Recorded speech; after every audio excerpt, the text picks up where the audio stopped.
ජීවිතයේ අපස්සට හැරිලා රස විඳින්න පුළුවන් මතක අපිට ගොඩක් තියෙනවා. මේ මගේ අම්මගේ ගම කුරුණෑගල. හරිම ලස්සන පරිසරයක්. දන්නවනේ මේ මොනවද කියලා? ජපන් බටුකොළ. සමහර අය මේ ගැන දන්නේ නැහැ. හැබැයි රසවත්ම පලා මැල්ලුමක් විදිහට කන්න පුළුවන් කොළ జాතියක් තමයි ජපන් බටුකොළ කියලා කියන්නේ.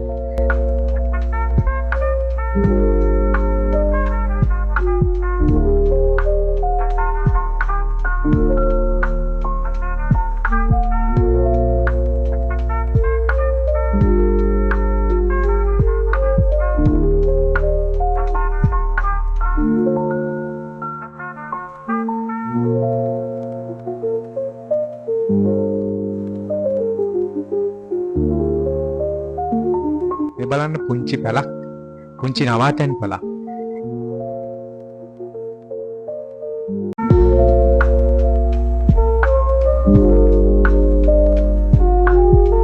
එකපාරටම හරියට බර වැස්සක් කඩාගෙන වැටුණා.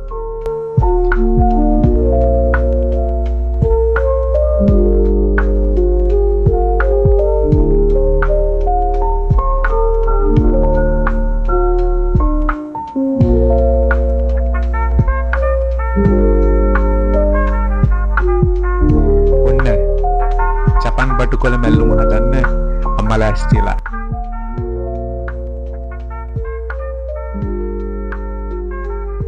හරිම රසවත් මැල්ලුමක්. රසවිසෙන් තොර හරිම රස කෑමක් විදිහට රස විඳින්න පුළුවන්.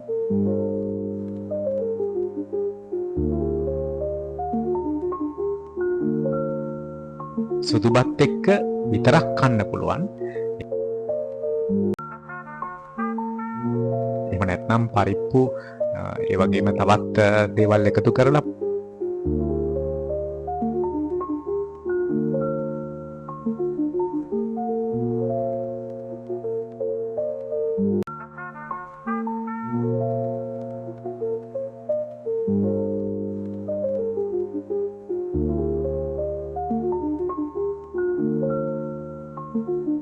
මේ වගේ ලස්සන මතකයක් එක්ක ආයිත් හමු වෙමු.